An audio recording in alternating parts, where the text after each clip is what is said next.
Hey guys, welcome to the channel. Julian from synthwavepro.com. Hope you're feeling well. In this synthwave tutorial, I actually wanted to discuss some techniques when it comes to widening our basses. So let's get right into it. Let's play our song and then we can dive in deeper.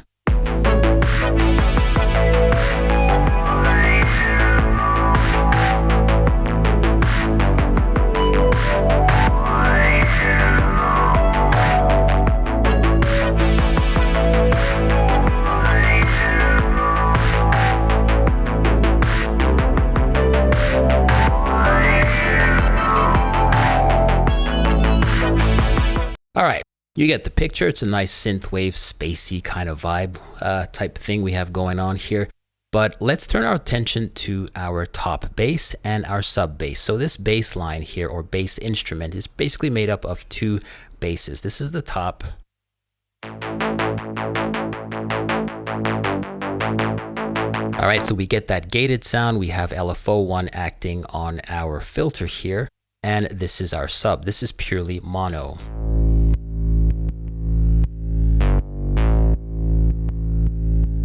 All right, they're both created in Serum, and I wanted to discuss some simple ideas for widening these basses, specifically the top bass. I'm going to leave the sub bass alone. That will remain in mono, but our top bass here, let's go ahead and experiment with a few modules and some other creative approaches. So this is what it would sound like if I were to widen it with a chorus,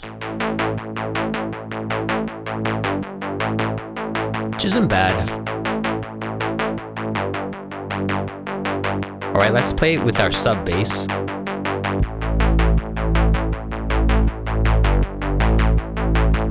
Let me go overkill here.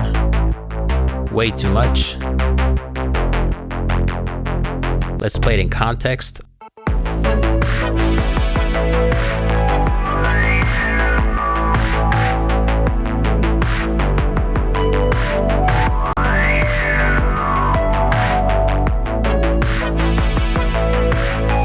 All right, not too crazy about that. Let's go ahead and apply some delay here. So we're gonna have some delay offset between our left and our right.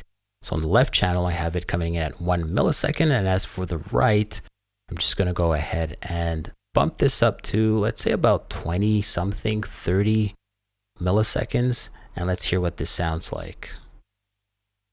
Gonna increase the mix. Now let me exaggerate the delay spread.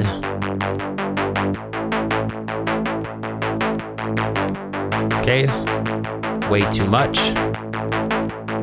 Bring it back down to about between 20 and 30 milliseconds. On, off.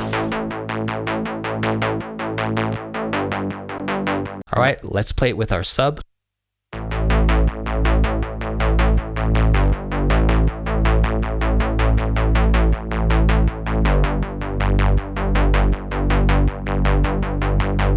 Let's play it within the mix.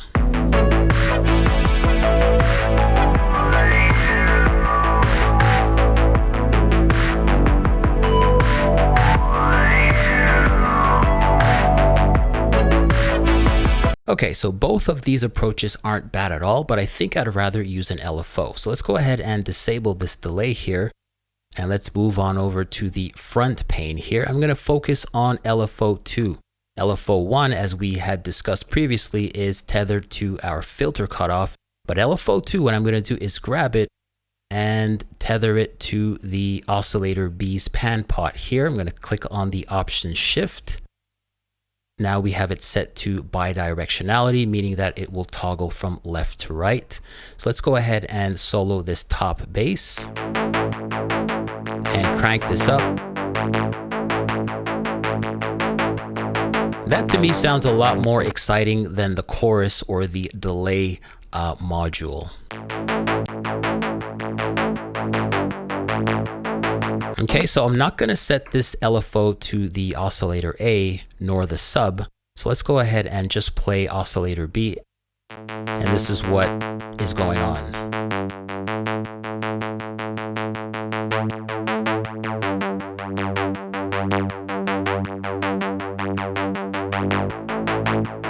Now you'll notice that this particular oscillator, aka the sub, is really being used as a sound design element to add some grit to the sound. So this is what it sounds like without the sub engaged. And with, off. All right, so it's definitely there, it's audible, but it's not adding that deep, rich sub. That deep sub is coming from another channel, this one, as we've discussed earlier, right? All right, so another cool aspect to layering your basses like this is that your sub remains in mono and your top bass can be widened or stereoized the way we've done. We've used either a chorus or a delay or a simple LFO. Now there are a number of tools out there, so get creative. You know, the possibilities are absolutely endless. But what I like about this technique is that, for instance, we can extend our arrangement in the sense that we can omit playing the bass or the sub for one part of a sequence and then drop it in later on, okay? Gives a little more ear candy to our listeners. So let's go ahead and play this. The first half will feature our bass without the sub, and the latter half will have both instruments playing at the same time.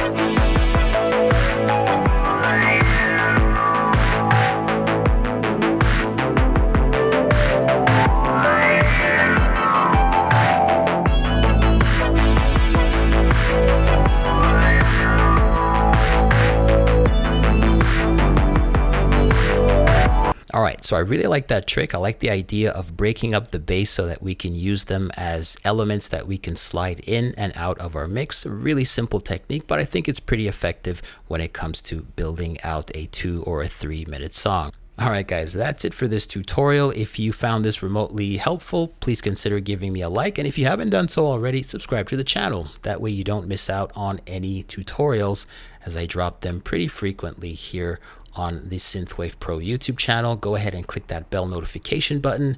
And with that said, stay safe, and I will see you next time.